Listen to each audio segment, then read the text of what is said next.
앞으로 5년 동안 대한민국을 이끌어갈 대통령 선거가 불과 한 달여밖에 남지 않았습니다. 만유의 주 여호와 하나님께서 2022년 한국 대선에 개입하실까요? 개입하십니다. 그러나 하나님은 대한민국의 국민들에게 이런 사람을 대통령으로 선출하라는 기준을 주시는 일로 개입하십니다.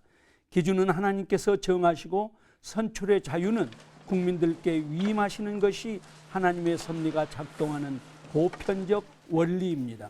하나님께서 통치자들에게 원하시는 철두철미한 원칙이 무엇일까요? 남유다가 바벨론 제국에 멸망하기 직전에 요시야라는 걸출한 왕이 있었습니다.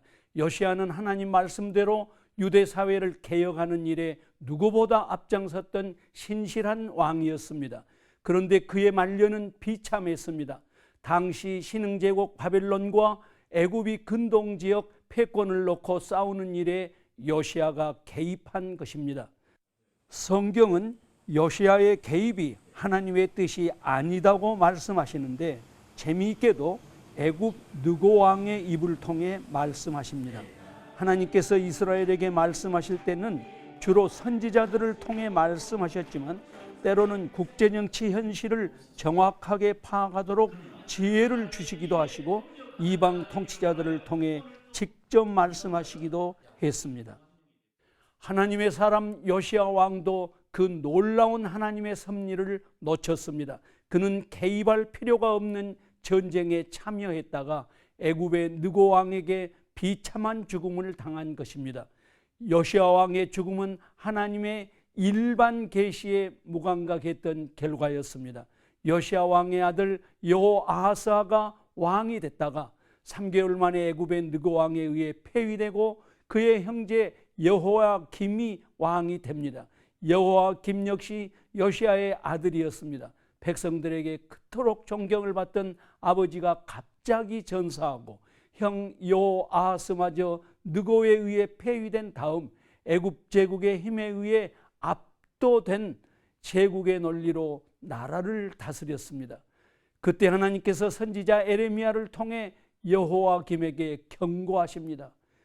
에레미야서 22장 15절 16절 말씀입니다. 내가 백향목을 많이 사용하여 왕이 될 수 있겠느냐? 내 아버지가 먹거나 마시지 아니하였으며 정의와 공의를 행하지 아니하였느냐?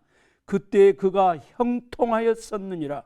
그는 가난한 자와 궁핍한 자를 변호하고 형통하였나니 이것이 나를 알미 아니냐? 여호와의 말씀이니라. 이것이 나를 알미 아니냐 하셨습니다. 그렇습니다. 유다왕 여호야김을 향한 하나님의 경고는 벌써 수천 년 전에 드러난 하나님 말씀입니다. 창조주 하나님, 영원하신 하나님의 통치 원리는 변치 않습니다. 이번 대선을 통해 우리는 하나님께서 기뻐하시는 정의와 공의의 실천자를 대통령으로 선출해야 마땅합니다. 그 길만이 우리 민족이 살 길입니다. 코로나19로 시작된 팬데믹 상황은 문명사적 대전환기입니다.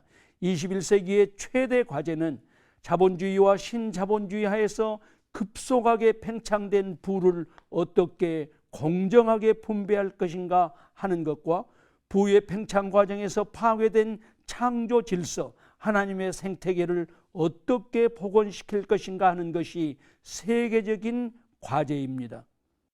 세계 10대 경제대국이 된 것이 반드시 자랑거리만은 아닙니다. 팽창된 부의 공정한 분배를 통해 남북의 8천만 결혜가 어떻게 함께 살아갈 것인가, 생태계와 생명을 중히 여기는 인간화 문제를 어떻게 해결할 것인가, 이 문제에 대한 해답을 찾지 못하면 축복은 재앙이 되고 말 것입니다. 영원하신 여호와 하나님의 경고를 잊지 않고 이 땅을 축복의 땅으로 변화시킬 수 있는 준비된 대통령, 능력 있는 대통령이 선출될 수 있도록 기도하면서 책임 있는 주권 행사를 이루시길 바랍니다. CBS 논평이었습니다.